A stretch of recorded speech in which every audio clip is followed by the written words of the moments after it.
Welcome to the channel Stories of Slavery.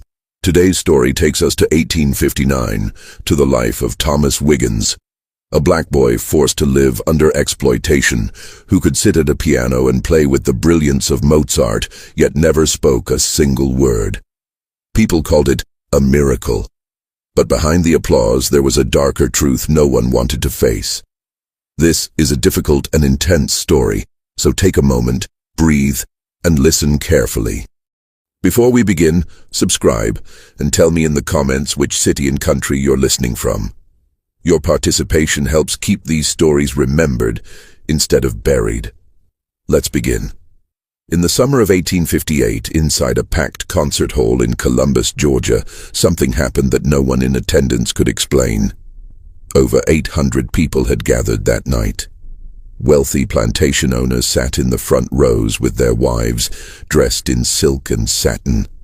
Local politicians whispered among themselves. Newspaper reporters clutched their notebooks, waiting for something worth writing about.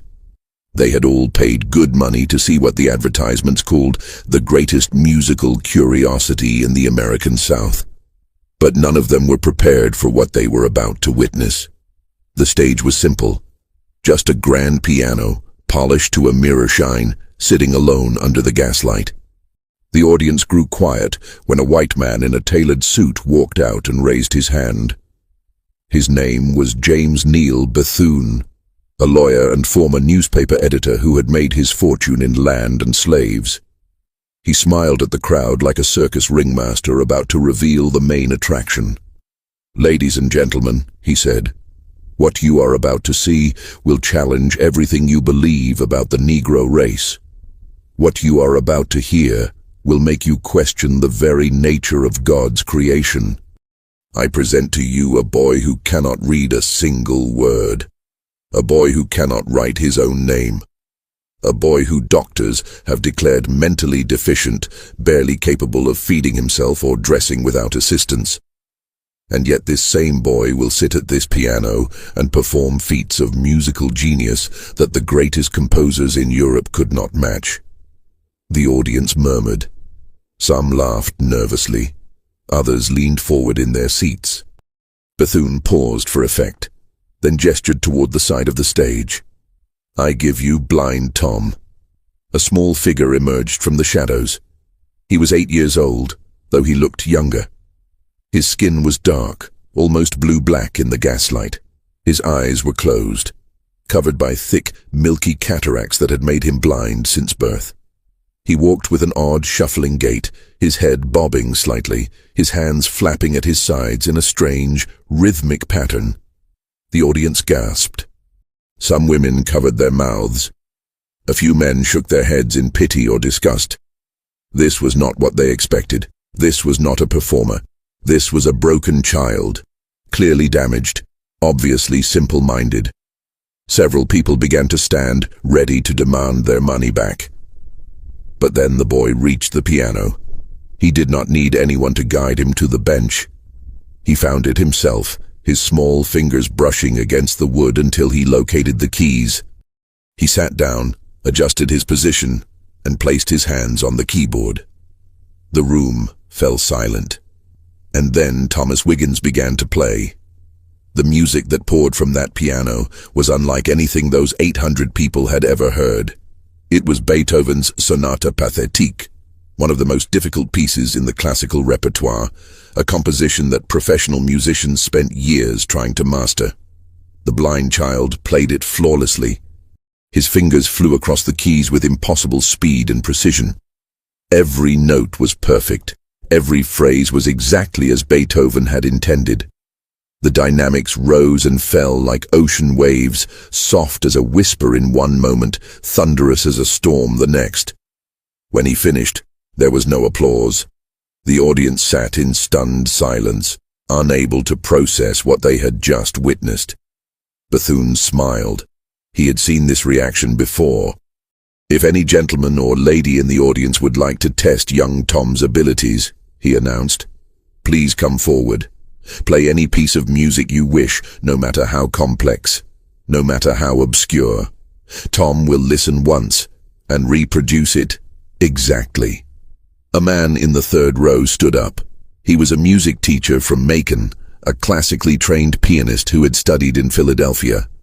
He walked to the stage with a skeptical expression, sat at a second piano that had been placed nearby, and began to play a complicated etude by Chopin, a piece filled with rapid scales and intricate fingerwork. Tom sat motionless, his blind eyes staring at nothing, his head tilted slightly as if listening to something far away. The music teacher finished. He turned to Tom with a smirk, confident that this trick would end here. Tom placed his hands on his piano and played the etude back. In the 17th measure. The audience erupted. Over the next hour, person after person came to the stage to test the boy. A church organist played a hymn he had composed himself, a piece no one else in the world had ever heard. Tom reproduced it perfectly. A woman played a simple melody with her right hand while playing a completely different melody with her left. Tom played both simultaneously, then added a third melody of his own invention with his feet on the piano pedals. A German immigrant played a folk song from his homeland, singing the lyrics in German as he accompanied himself. Tom played the song back and hummed the melody in perfect pitch, even mimicking the man's German accent. By the end of the night, grown men were weeping, women had fainted.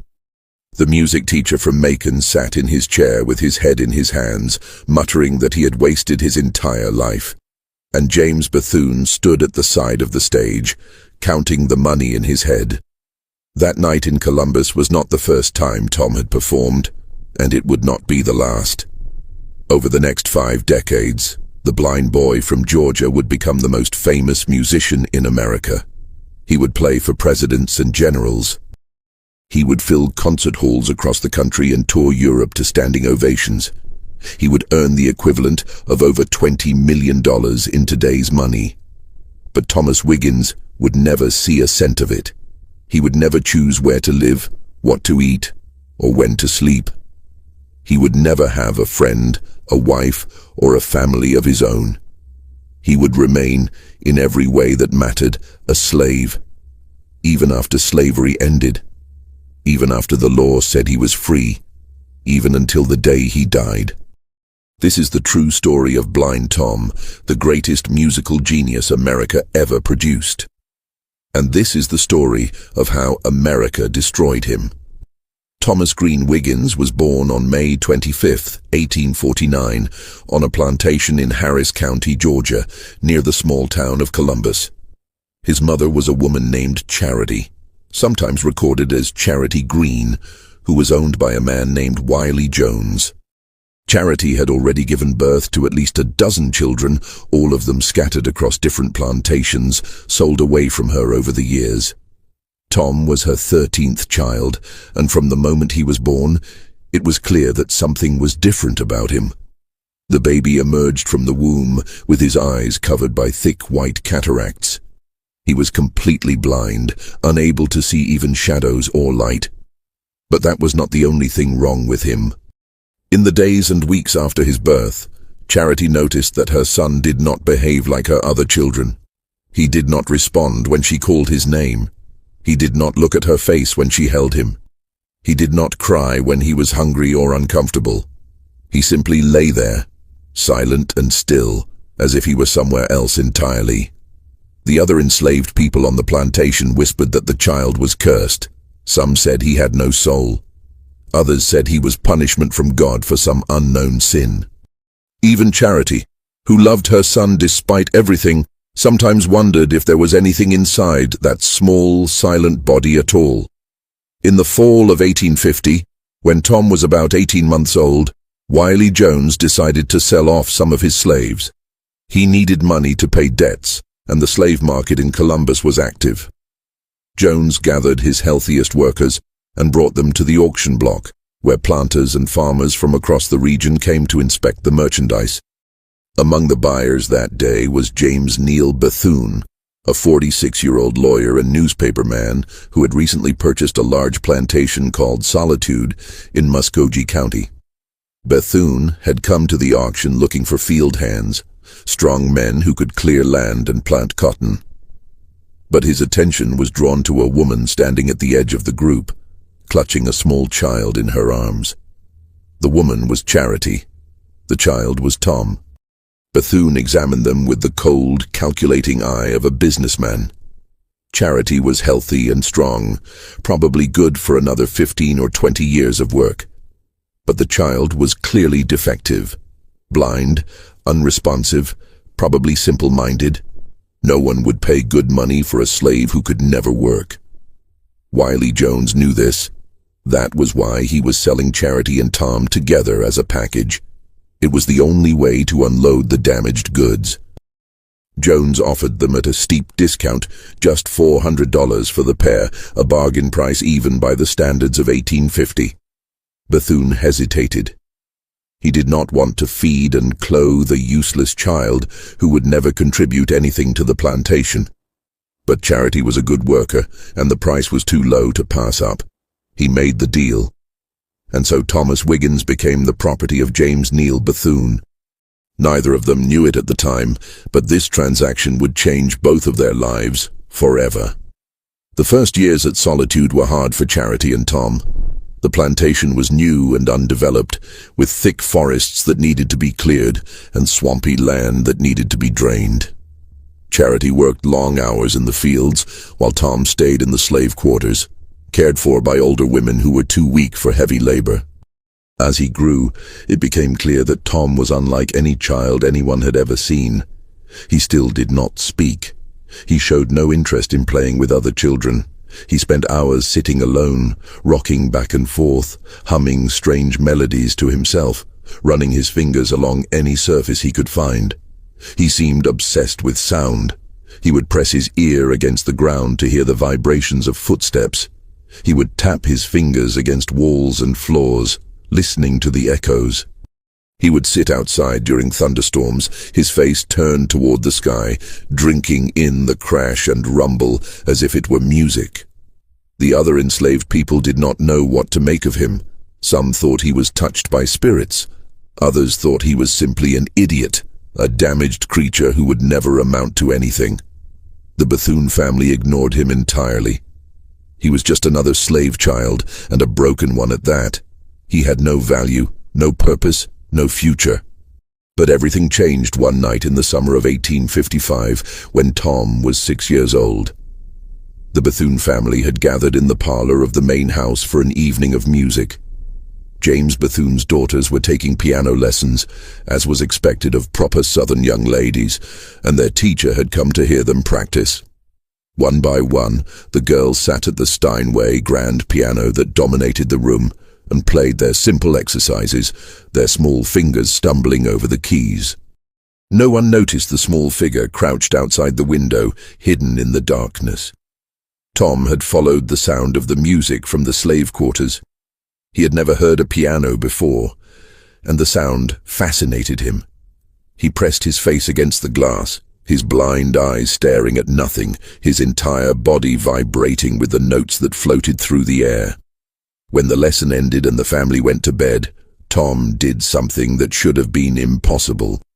He found his way to the back door of the house, which had been left unlocked.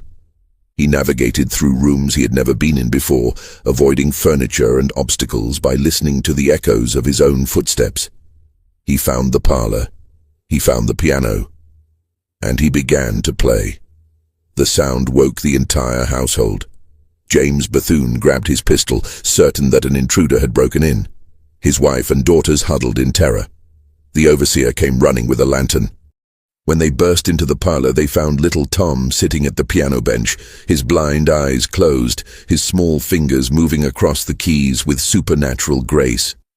He was playing one of the pieces that Bethune's daughter had practiced earlier that evening. He was playing it perfectly.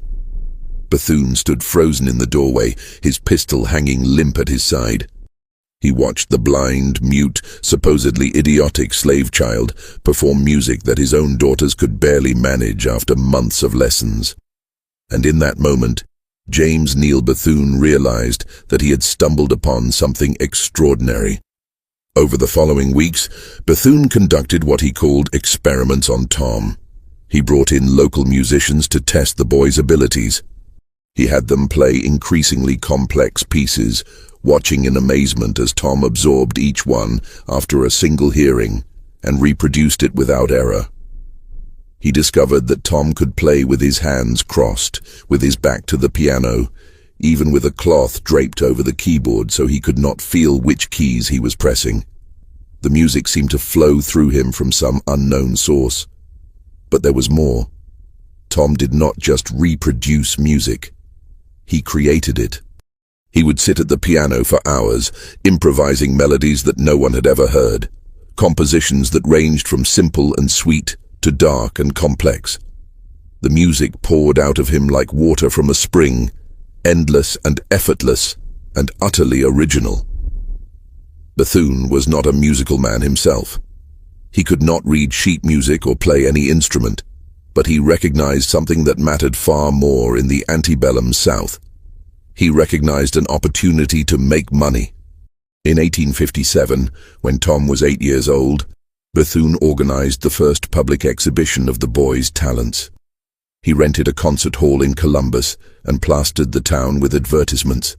He promoted Tom not as an artist or a musician, but as a curiosity, a freak of nature, a marvel to be witnessed like a two-headed calf or a bearded woman at a circus. The show was a sensation. The concert hall sold out. People came from miles around to see the blind Negro boy who could play piano like a European master. Bethune charged 50 cents admission, a significant sum in 1857, and still turned people away at the door. By the end of the night, he had made more money than his plantation earned in a month. Bethune immediately began planning a tour. He pulled Tom away from his mother and the only home he had ever known. He loaded the boy into a carriage and set off across Georgia, then South Carolina, then the rest of the South, staging exhibition after exhibition in towns and cities large and small. The format was always the same. Bethune would give his speech about the idiot savant, the mental defective who could somehow channel musical genius despite his damaged brain. Then Tom would play. Then the audience challenges would begin. Every night, local musicians would come forward to test the boy, certain they could stump him, certain the whole thing was a trick. Every night, Tom proved them wrong. The money rolled in. Bethune invested it in more advertising, more tours, bigger venues.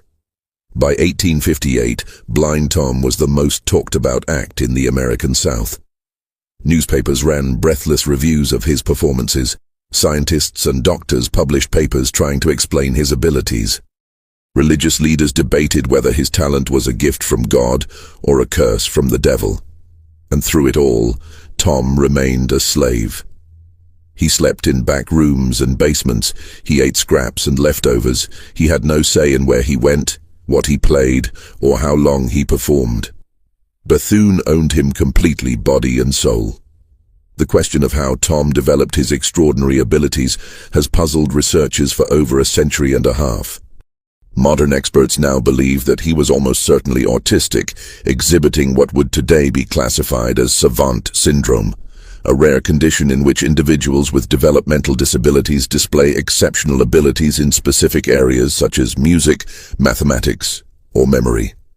Tom showed many of the classic signs of autism throughout his life.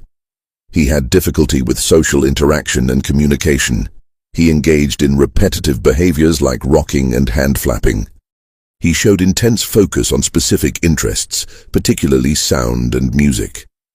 He had sensory sensitivities that made certain textures and temperatures unbearable. And he possessed what appeared to be perfect pitch and an eidetic memory for music, able to hear a piece once and store it permanently in his mind. In the 19th century, none of this was understood. The term autism would not even be coined until 1908, the year Tom died. In his own time, he was simply classified as an idiot, a person of such low intelligence that he was considered barely human. This classification was convenient for the white people who profited from him. If Tom was not really a person, not really conscious, not really human, then there was nothing wrong with using him like a trained animal. but the evidence suggests that Tom was far more aware than anyone gave him credit for. He responded to kindness and cruelty, showing visible distress when treated harshly and visible pleasure when treated well.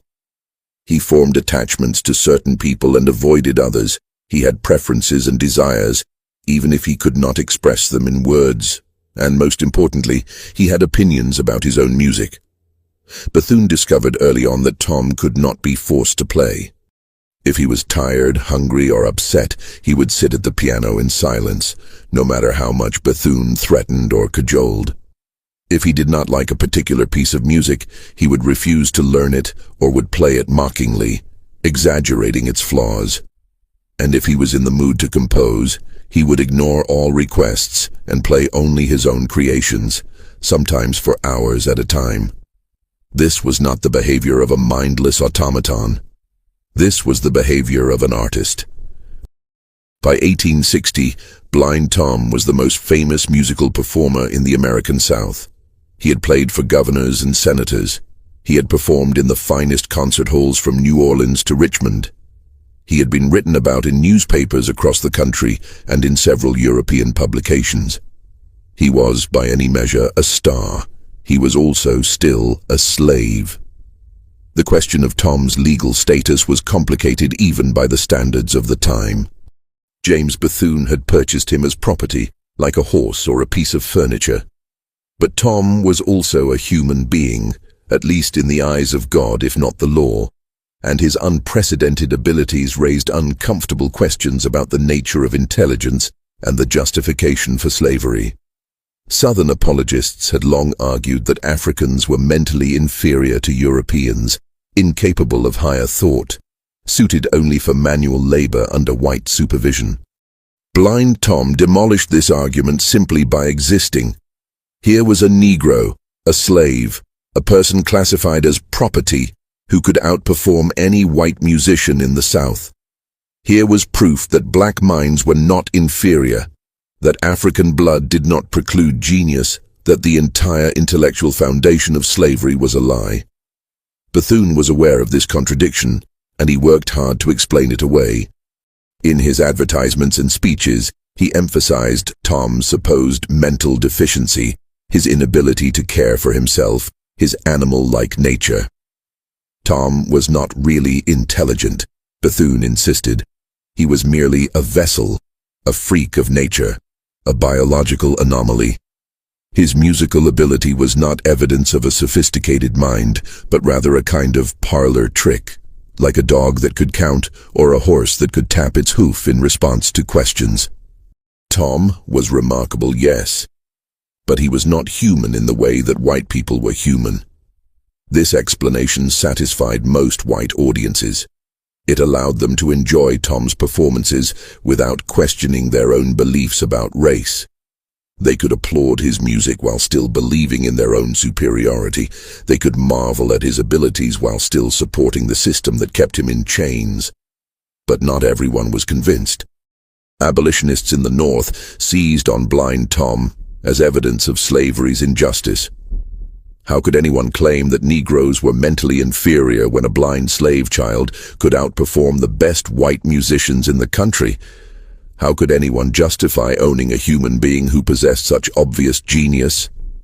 The debate over Tom intensified as the 1860 presidential election approached and the country lurched toward civil war.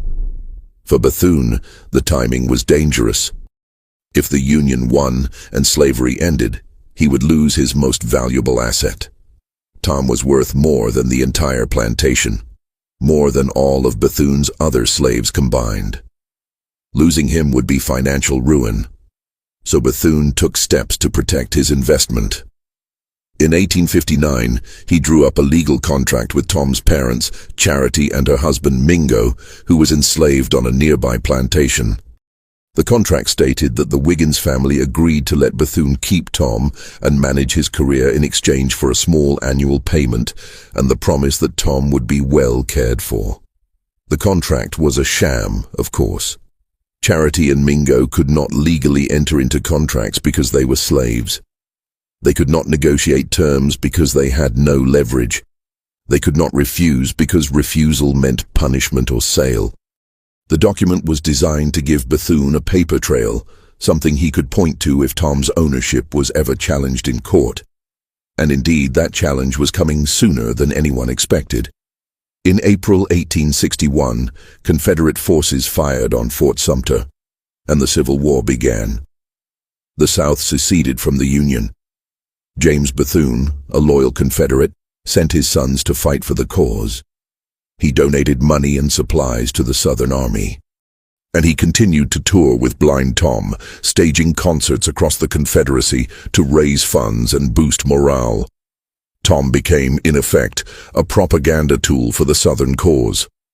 Bethune presented him as proof of the benevolence of slavery, evidence that enslaved people were well cared for and even allowed to develop their talents under the wise guidance of their masters. Confederate newspapers praised Tom's performances as symbols of Southern culture and refinement. Confederate generals attended his concerts and shook Bethune's hand. What Tom thought about all of this, no one knows. He could not speak, could not write, could not express his opinions in any way that white people would recognize or respect. He simply played the music they asked him to play, performed the tricks they demanded, and kept whatever thoughts he had locked inside his silent mind. But perhaps the music itself was a form of expression. Because during the war years, Tom began composing pieces with titles like The Battle of Manassas and March to the Battlefield, ostensibly celebrations of Confederate military victories. These compositions were hugely popular with Southern audiences who heard in them the glory and triumph of their cause. But musicologists who have studied these pieces in recent decades have found something strange. Hidden within the triumphal melodies are darker elements. Dissonant chords that sound like screams, rhythms that echo the crack of whips, minor key passages that evoke sorrow and mourning rather than victory. Some researchers believe that Tom was encoding his true feelings about the war and about slavery into music that his white audiences could not fully understand. If this is true, then Blind Tom was not just a passive victim of the system that enslaved him. He was a secret rebel, expressing his resistance in the only language available to him, hiding his defiance in plain sight while white Confederates applauded and cheered. The war ended in April 1865 with the surrender of Robert E. Lee at Appomattox. A month later, the 13th Amendment to the Constitution was ratified, abolishing slavery throughout the United States. 4 million enslaved people were suddenly free, including Tom's mother, Charity, his father, Mingo, and every other black person in the South. Tom should have been free too. He was 16 years old now, a young man who had spent his entire life performing for white audiences and earning money for white owners. He had generated hundreds of thousands of dollars in revenue, more than most free people earned in a lifetime. He deserved his freedom and the chance to control his own life and career. But James Bethune had other plans. Within months of the war's end, Bethune went to court and filed for legal guardianship of Tom. He argued that Tom was mentally incompetent, unable to care for himself, in need of a responsible white person to manage his affairs. He produced doctors who testified that Tom was an idiot, a creature with the mind of a young child, incapable of making decisions or handling money. He pointed to Tom's strange behaviors, his inability to speak, his apparent confusion about the world around him. The court agreed. In 1865, the same year that slavery ended, Thomas Wiggins was declared a legal ward of James Neal Bethune. Tom was free in name only. In practice, nothing had changed. Bethune still controlled where he lived, what he did, and where his money went. The chains had simply been replaced by paperwork. And so Blind Tom's slavery continued, hidden behind the legal fiction of guardianship, invisible to a nation that was trying to convince itself that the sin of slavery had been washed away. This was not unusual. Across the South, white people were finding new ways to control black labor without calling it slavery. Black codes restricted where freed people could live and work. Vagrancy laws allowed police to arrest black people for being unemployed and force them to work without pay. Sharecropping trapped families in cycles of debt that lasted for generations. But Tom's situation was unique. He was not a field hand or a domestic servant. He was the most famous musician in America, a performer who had played for presidents, a genius whose abilities defied explanation. And he was still, in every way that mattered, a slave. The concert tours continued. Bethune took Tom north for the first time, staging shows in New York, Philadelphia, and Boston. Northern audiences packed the halls, eager to see the famous blind Tom they had read about in newspapers. Abolitionists protested outside some venues, demanding Tom's freedom. But the shows went on, and the money kept flowing into Bethune's pockets. In 1866, Tom performed at the White House for President Andrew Johnson. It was one of the most prestigious engagements of his career, a command performance for the leader of the nation. Johnson was reportedly impressed, though what Tom thought about playing for the man who was actively undermining Reconstruction and betraying the promises made to freed people remains unknown. By the end of the 1860s, blind Tom had earned the equivalent of several $1 million in today's money. He had performed hundreds of concerts across the United States and begun planning tours of Europe. He was, by any financial measure, one of the most successful entertainers of his era. And he still owned nothing. Not a house, not a dollar, not even the clothes on his back. Everything he had earned belonged to James Bethune. Everything he would ever earn would belong to James Bethune or his heirs. The guardianship arrangement ensured that Tom would remain a source of wealth for white people until the day he died. Tom's mother, Charity, watched all of this from a distance. After emancipation, she had stayed in Georgia, working as a domestic servant for various white families. She had no money, no education, no resources to fight for her son in court. She could only watch as her child was paraded across the country, performing for white audiences who saw him as a curiosity rather than a person. In 1870, Charity attempted to challenge Bethune's guardianship. She hired a lawyer, scraping together what little money she had, and filed suit demanding custody of her son. The case dragged on for years, mired in legal technicalities and deliberate delays. Bethune hired expensive attorneys who argued that Charity was unfit to care for Tom, that she lacked the resources and expertise to manage his career, that removing him from Bethune's care would destroy his livelihood. The court sided with Bethune. Charity lost her case and her son. She died a few years later, never having held Tom in her arms again, never having spoken to him without white people listening, never having seen him as anything other than a performer on a stage. And Tom played on, night after night, year after year, a prisoner in the only world he had ever known. In the spring of 1882, a reporter from the New York Times traveled to the small town of Warrenton, Virginia, to interview the most famous musician in America. The reporter had heard the stories, of course. Everyone had heard the stories. The blind Negro boy who could play any piece of music after hearing it once. The idiot savant who had performed for presidents and kings. The human curiosity who had earned millions of dollars without ever understanding what money was. But the reporter was not prepared for what he found. Thomas Wiggins was 32 years old now, no longer a boy, but a man. He sat in a small, dark room in the back of a boarding house, rocking slowly in a wooden chair.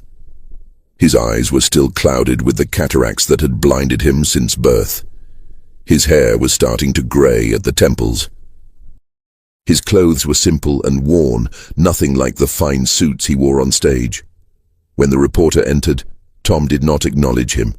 He continued rocking, humming a melody under his breath, his fingers tapping against his thighs as if playing an invisible piano. The reporter introduced himself and explained that he wanted to write a story about Tom's remarkable life. Tom said nothing. He simply kept rocking, kept humming, kept tapping. The reporter tried again, asking about Tom's childhood, his music, his travels across America and Europe. Still nothing. Tom seemed to exist in his own world, a place where reporters and their questions did not matter. Finally, the reporter asked if Tom would play something on the piano that sat in the corner of the room. For the first time, Tom stopped rocking. His head tilted slightly as if considering the request. Then he stood up, walked to the piano without assistance, sat down on the bench, and placed his hands on the keys. What followed was unlike anything the reporter had ever heard. Tom played for nearly 2 hours without stopping. He moved through Beethoven and Mozart, through Bach and Chopin, through folk songs and hymns and popular melodies of the day. He played his own compositions, strange and beautiful pieces that seemed to come from some other dimension. He played with his eyes closed, with his back to the piano, with his hands crossed, with a handkerchief draped over the keys. When he finally stopped, the reporter sat in stunned silence. Tears were running down his face. Tom returned to his rocking chair and resumed his humming as if nothing had happened. The reporter left Warrenton that afternoon and filed his story the next day. In it, he described Blind Tom as the greatest musical genius he had ever encountered, a man whose abilities defied all scientific explanation. But he also described something else. He described a prisoner, a man trapped in a life he had not chosen, controlled by people who saw him only as a source of income. A genius who had been robbed of everything except his music.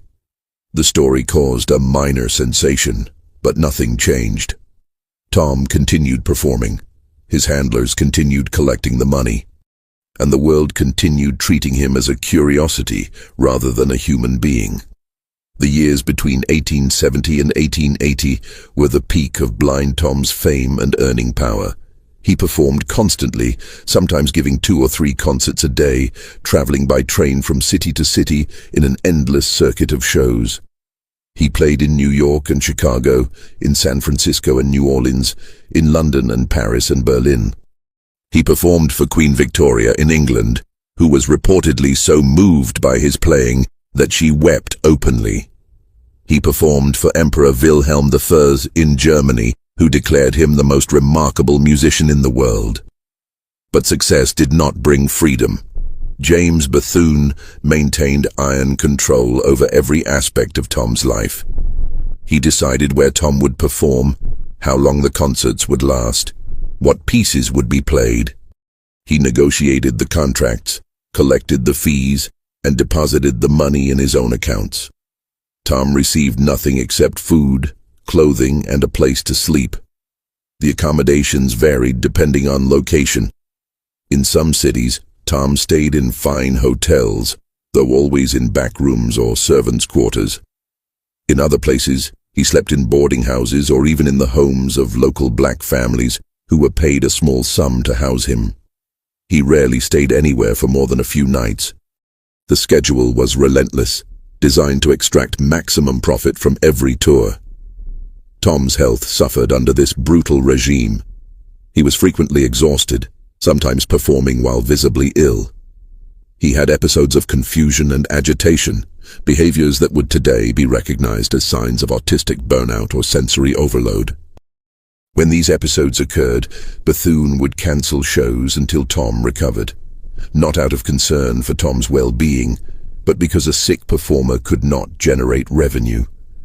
There were other costs as well, costs that did not show up on any balance sheet. Tom had no friends. He had no romantic relationships. He had no connection to the black community that might have embraced him as one of their own. He existed in a strange limbo, too famous to be anonymous, too controlled to be free. He was surrounded by people constantly, but he was utterly alone. The few accounts we have of Tom's inner life during this period come from brief moments when the mask slipped. A stagehand in Philadelphia reported that Tom sometimes cried at night, sobbing quietly in his room for hours. A hotel maid in Boston said that Tom once grabbed her hand and held it for several minutes, not in a threatening way, but in a desperate, lonely way, as if he simply needed human contact. A music critic in London wrote that Tom seemed to brighten when children were present, playing silly songs and making funny sounds to make them laugh, the only times he ever appeared genuinely happy. But these glimpses were rare. For most of his life, Tom remained a mystery, locked inside his own mind, communicating only through his music. In 1875, James Bethune decided to transfer legal guardianship of Tom to his son, John Bethune. The elder Bethune was getting old, and he wanted to ensure that the family would continue to profit from Tom after his death. The transfer was accomplished through the courts, with Tom having no say in the matter. He was simply passed from one owner to another, like a piece of furniture or a farm animal. John Bethune was a different kind of master than his father. Where James had been cold and calculating, John was volatile and cruel. He drank heavily and had a violent temper.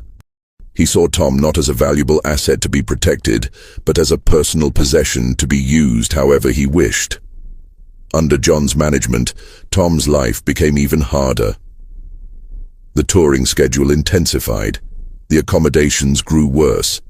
John frequently berated Tom in front of others, mocking his disabilities, calling him names, threatening him with punishment if he did not perform to expectations. There are reports that John sometimes struck Tom, though the details are unclear. What is certain is that Tom's behavior changed during this period. He became more withdrawn, more prone to episodes of distress, more resistant to performing. But Tom had no way to escape. He could not see. He could not navigate the world without assistance. He had no money, no connections, no understanding of how to survive on his own. He was as trapped as any slave had ever been, even though slavery had officially ended a decade earlier. The year 1882 brought a new complication to Tom's already difficult life. John Bethune's wife, Eliza, filed for divorce, citing her husband's drinking, violence, and infidelity. The divorce proceedings were bitter and public, with both sides airing their grievances in court and in the newspapers. At the center of the dispute was blind Tom. Eliza argued that she should receive custody of Tom as part of the divorce settlement. She claimed that she had been more involved in managing Tom's career than her husband, that she had treated him better, that she was better equipped to care for him. John countered that Tom was his property, inherited from his father, and that Eliza had no claim to him. The case dragged on for years, moving through various courts and appeals. Tom was never consulted. His preferences were never considered. He was simply a prize to be won, a source of income to be fought over. In 1887, the courts finally ruled in Eliza's favor. She was awarded custody of Tom, along with a portion of his future earnings. John Bethune was ordered to turn Tom over to his ex-wife and to cease all involvement in his career. Tom was 38 years old. He had been performing professionally for over 30 years. He had earned millions of dollars. And he had just been transferred from one white owner to another, his fate determined by lawyers and judges who had never asked him what he wanted. Eliza Bethune proved to be a somewhat better guardian than her ex-husband, if only because she was less cruel. She reduced Tom's touring schedule slightly and improved his living conditions. She allowed him more rest between performances and made sure he had adequate food and clothing. But she was still motivated primarily by profit, and she still saw Tom as a commodity rather than a person. Under Eliza's management, Tom continued performing throughout the late 1880s and into the 1890s. He was older now, and his fame had faded somewhat. The novelty that had once packed concert halls was wearing off. Younger performers were capturing the public's attention. The newspapers that had once breathlessly reported on Tom's every appearance now barely mentioned him. But Tom could still draw a crowd, especially in smaller towns and cities where he had never performed before. Eliza focused on these secondary markets, booking Tom into smaller venues for lower fees. The tours were less glamorous than they had been in the 1870s, but they were still profitable. During this period, Tom began to show signs of age and decline. His memory, once seemingly infinite, started to falter. He would sometimes forget pieces he had played hundreds of times. He would lose his place in the middle of a performance and have to start over. His improvisations became less fluid, less inspired. The genius was still there, but it was flickering. Tom also became more difficult to manage. He would sometimes refuse to perform, sitting at the piano in silence, no matter how much Eliza pleaded or threatened. He would play pieces that were not on the program, ignoring requests from the audience. He would stop in the middle of a concert and walk off stage without explanation. These incidents were unpredictable and increasingly frequent. Some historians have interpreted this behavior as a form of resistance, Tom's only way of asserting control over his own life. He could not speak, could not escape, could not fight back physically. But he could refuse. He could sit in silence. He could deny his captors the one thing they wanted from him. In a life defined by powerlessness, this small rebellion may have been Tom's only source of agency. Others have suggested that Tom's behavior was simply a result of aging and mental decline. He was approaching 50, ancient by the standards of the time, and his brain was no longer functioning as it once had. The strange behaviors that had always characterized him were becoming more pronounced, more disruptive, more difficult to manage. Whatever the cause, the result was the same. By the mid-1890s, Blind Tom was no longer the reliable money-making machine he had once been. His performances were inconsistent, his audiences were shrinking, his earning power was declining. Eliza Bethune, who had fought so hard to gain control of him, was beginning to wonder if he was worth the trouble. In 1898, something remarkable happened. A lawyer named Albion Tourget, a white man who had been a Union soldier during the Civil War and had dedicated his life to fighting for civil rights, took an interest in Tom's case. Tourget was famous for having argued Plessy versus Ferguson before the Supreme Court, the landmark case that unfortunately established the separate but equal doctrine that would govern American race relations for the next half-century. Though he had lost that case, Tourget remained committed to the cause of racial justice. Tourget believed that Tom was being held illegally, that the guardianship arrangement was a violation of his constitutional rights. He filed suit on Tom's behalf, arguing that a competent adult could not be held as a ward without his consent, that the guardianship laws were being abused to perpetuate a form of slavery, and that Tom deserved the right to control his own life and earnings. The case attracted significant attention. Newspapers across the country covered the proceedings. Editorials were written debating the merits of the arguments. For a brief moment, it seemed possible that Tom might finally be freed. But the courts disagreed. Judge after judge ruled that Tom was indeed mentally incompetent, that he required a guardian to manage his affairs, that the arrangement with Eliza Bethune was legal and appropriate. The evidence of Tom's disabilities was overwhelming, they said. He could not speak. He could not care for himself. He could not understand money or contracts or the complexities of the world. Without a guardian, he would be helpless. Tourget appealed, but the higher courts affirmed the lower court rulings. The case was closed. Tom remained Eliza Bethune's property in all but name. Tourget died in 1905, still fighting for causes he believed in. Tom outlived him by 3 years. The final decade of Tom's life was marked by obscurity and decline. Eliza Bethune had largely given up on touring by 1900. The costs of travel and accommodation were no longer justified by the dwindling audiences.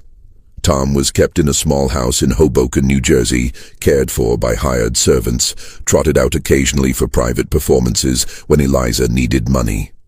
Few visitors came to see him. The newspapers had long since moved on to other stories.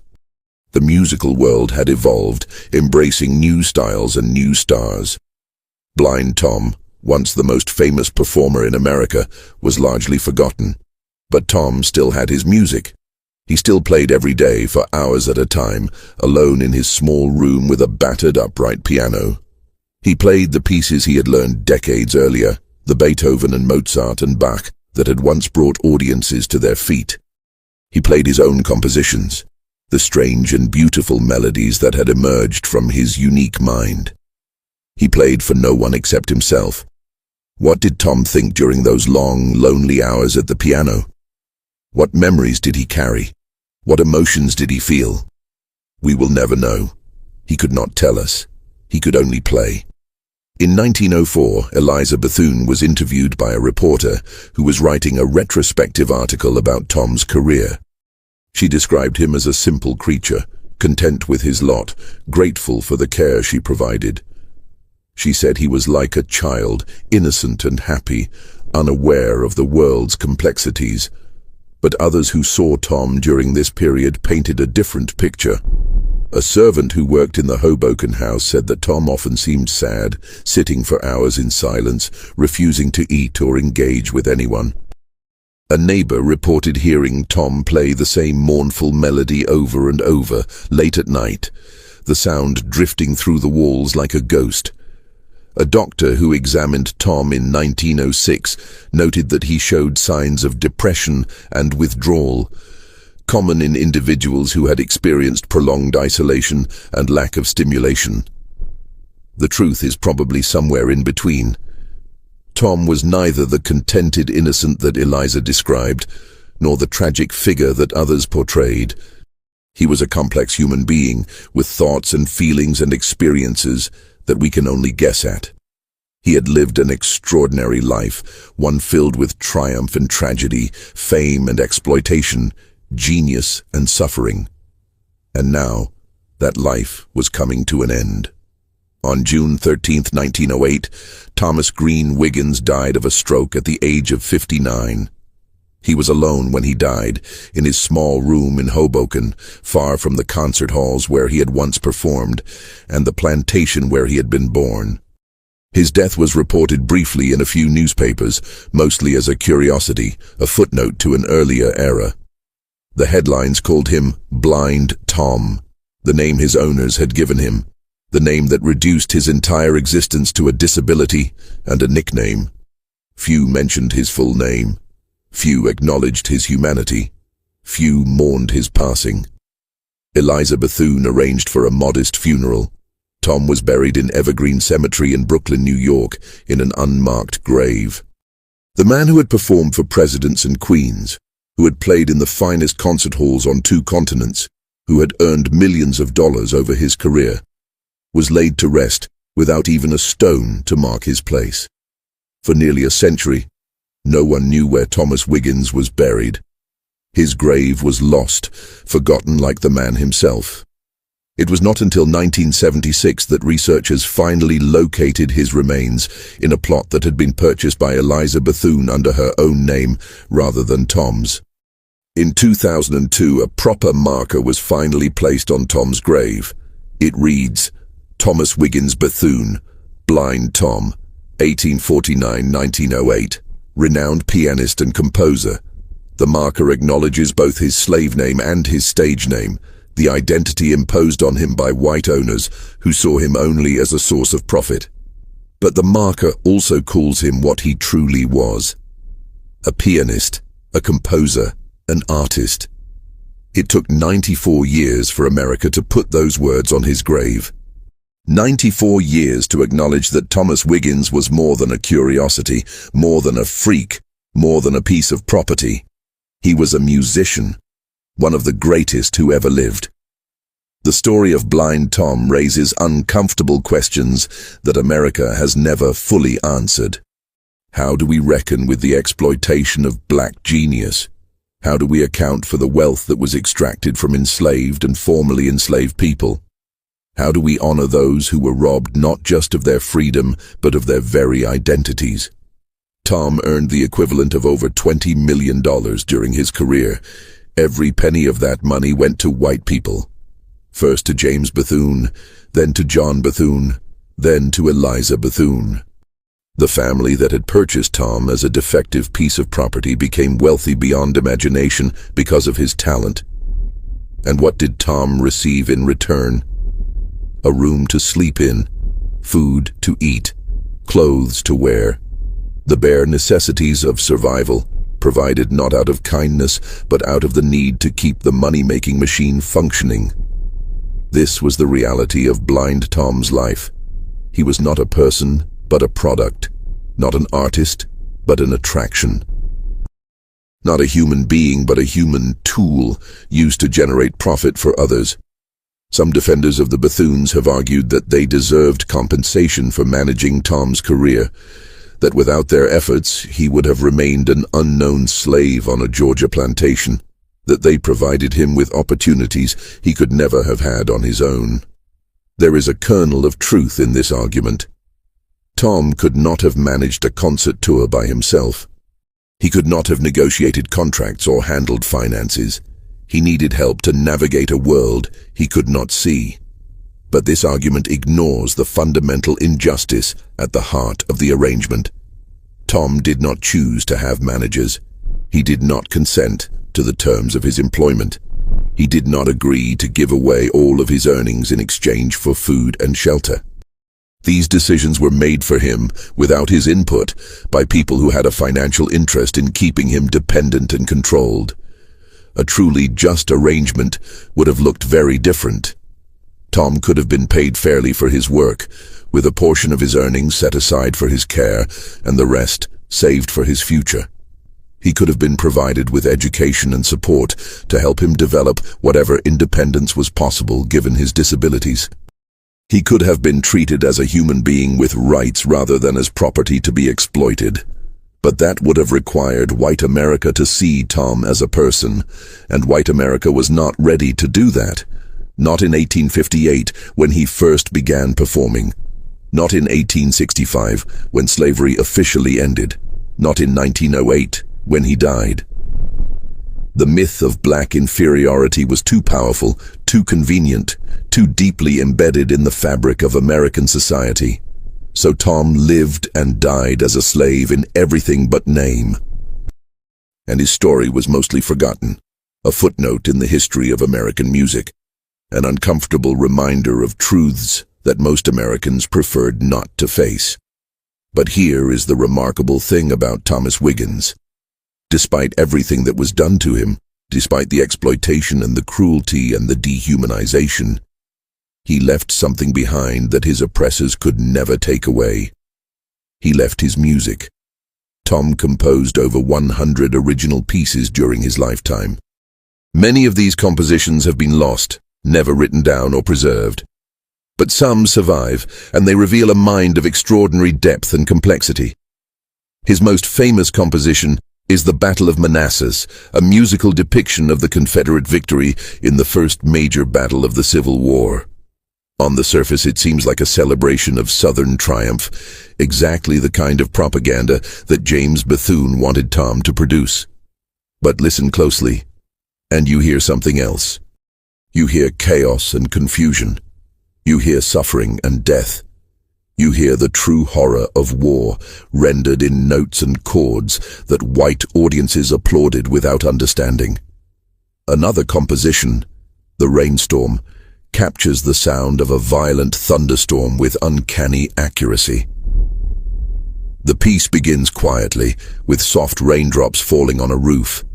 Then the wind picks up, the rain intensifies, the thunder crashes. The music builds to a terrifying climax, before gradually subsiding into peaceful calm. It is a work of programmatic genius, painting pictures with sound in a way that few composers have ever matched. But perhaps the most revealing of Tom's compositions are the ones without names. The improvised melodies that he played for himself late at night, alone in whatever room he happened to be sleeping in. These pieces were never performed publicly, never written down, never intended for any audience. They were Tom's private language, his way of expressing thoughts and feelings that he could not put into words. Witnesses who heard these private performances described them in almost mystical terms. They spoke of music that seemed to come from another world, melodies that were unbearably sad or strangely joyful or simply beyond human comprehension. They spoke of feeling as if they were eavesdropping on something sacred, something that was not meant for their ears. What was Tom saying in these private moments? Was he mourning the mother he lost? Was he raging against the captivity he endured? Was he dreaming of a freedom he would never experience?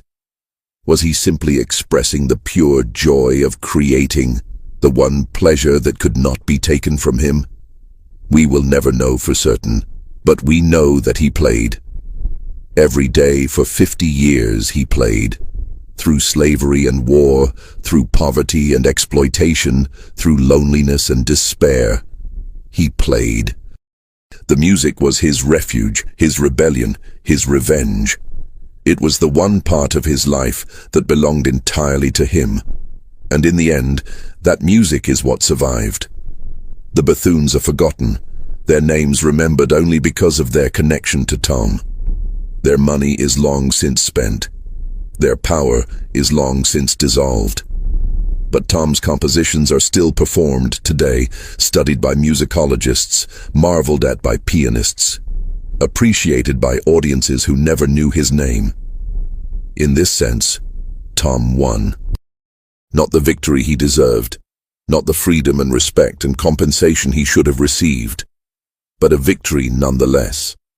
His genius outlasted his oppressors. His art transcended his suffering. His music carries his story forward, speaking to generations who never knew him, testifying to what he was and what was done to him. There is a lesson in this, though it is not a comfortable one. The lesson is not that talent conquers all, or that genius will always be recognized, or that justice eventually prevails. Tom's life proves the opposite. Talent can be exploited. Genius can be imprisoned. Justice can be delayed forever. The lesson is simpler and more profound. It is that human beings are more than what is done to them. They are more than the categories imposed on them. They are more than the names they are called or the roles they are forced to play. Tom was called an idiot, but he was a genius. He was called property, but he was a person. He was called Blind Tom, as if blindness and a nickname could define him, but he was Thomas Green Wiggins, a man with a mother who loved him and a mind that created beauty and a soul that endured.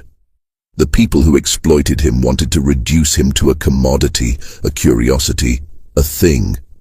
They wanted to extract value from him without acknowledging his humanity. They wanted to profit from his gifts while denying that he had any inner life worth respecting. They failed. Not in the material sense. They took his money, controlled his body, owned his labor. In that sense, they won completely. But they failed to erase him. They failed to silence him. They failed to make him nothing. Because Tom spoke, not in words, but in music. Every time he sat at the piano, he spoke. Every composition was a statement. Every performance was a testament. Every note was proof that inside the body they called defective, inside the mind they called inferior, inside the person they treated as property, there was something real and valuable and irreducibly human. This is what we should remember about Blind Tom. Not just the injustice of his life, though that must never be forgotten. Not just the cruelty he endured, though that must be acknowledged and condemned, but also the triumph. The triumph of a man who, in the face of everything designed to destroy him, continued to create, continued to express, continued to be. Tom never got his revenge in any conventional sense. He never confronted his oppressors or escaped their control or received compensation for what was stolen from him. He died as he had lived, at the mercy of white people who did not see him as fully human. But there is another kind of revenge. The revenge of endurance. The revenge of survival. The revenge of leaving something behind that your enemies cannot destroy. James Bethune is dust. John Bethune is dust. Eliza Bethune is dust. Their grand plans, their legal maneuverings, their careful exploitation, all of it is dust. But somewhere, right now, someone is playing one of Tom's compositions. Somewhere, right now, someone is hearing his music for the first time and feeling something stir inside them. Somewhere right now, his genius is touching another human being across a gap of more than a century. That is Tom's revenge. Not violent, not dramatic, not satisfying in the way that Hollywood endings are satisfying, but real and lasting and true. The boy who never spoke a word said everything that mattered. He said it in music, and we are still listening. In recent years, there has been a growing movement to recognize Tom's contributions to American music and to reckon with the injustice of his life. Musicologists have studied his compositions in depth, analyzing their structure and meaning. Historians have uncovered new documents about his life, adding detail and nuance to our understanding of what he experienced. Performers have recorded his works, bringing his music to new audiences. There have also been calls for more tangible forms of recognition. Some have suggested that Tom should be inducted into various music halls of fame. Others have proposed that a museum or memorial should be established in his honor. Still others have called for reparations, arguing that the Bethune family's descendants should be required to give back some portion of the wealth that was extracted from Tom's labor. These efforts are valuable. They help to correct the historical record, to ensure that Tom is remembered as he should be remembered. But they also raise difficult questions. Can any recognition, however belated, make up for what was done? Can any memorial capture the full weight of a life spent in captivity? Can any reparation compensate for 50 years of stolen freedom? The answer probably is no. There is no way to undo what was done to Tom. There is no way to give him back the life he should have had. The injustice of his existence is complete and irreversible. But perhaps that is not the point. Perhaps the point is not to fix the past, but to learn from it. To see in Tom's story a warning about what happens when human beings are treated as property. To recognize in his suffering the consequences of systems designed to extract value from black bodies while denying black humanity. To understand that the history of American music, like the history of America itself, is built on a foundation of exploitation and theft. Tom's life was shaped by forces beyond his control. He was born into slavery, sold as property, exploited as a performer, kept as a ward, and forgotten after his death. At every stage, decisions were made for him rather than by him. His fate was determined by laws and customs and economic interests that he could not influence or escape.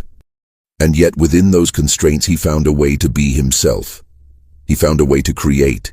He found a way to leave a mark on the world that would outlast the people who owned him. This is the paradox of Tom's life. He was utterly powerless, and yet he was powerful. He was silenced, and yet he spoke.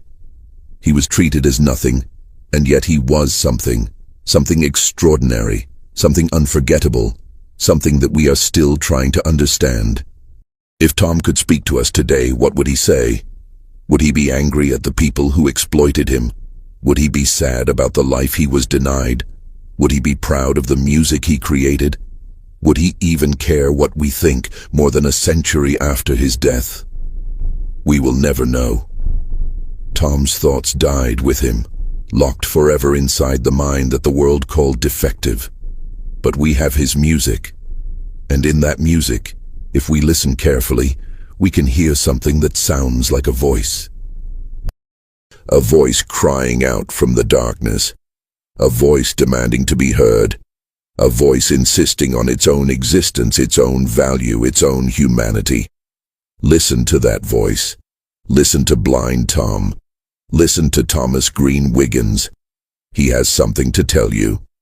In the end, what Thomas Wiggins gave to the world was not just music. It was proof. Proof that genius knows no color. Proof that the human spirit cannot be crushed by chains or laws or cruelty. Proof that even in the darkest circumstances, something beautiful can emerge. The people who exploited Tom wanted to prove the opposite. They wanted to use him as evidence that black people were inferior, that slavery was justified, that the social order of the antebellum South was natural and right. They paraded him on stages across America and Europe, presenting him as a freak, an anomaly, a demonstration of how far a defective Negro could go with proper white management.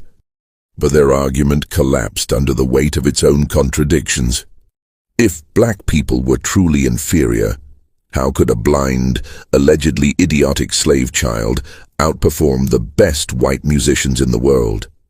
If Negroes were only suited for manual labor, what explained the creative genius that poured from Tom's fingers every time he touched a piano? If the system of slavery and white supremacy was just, why did it require such elaborate justifications?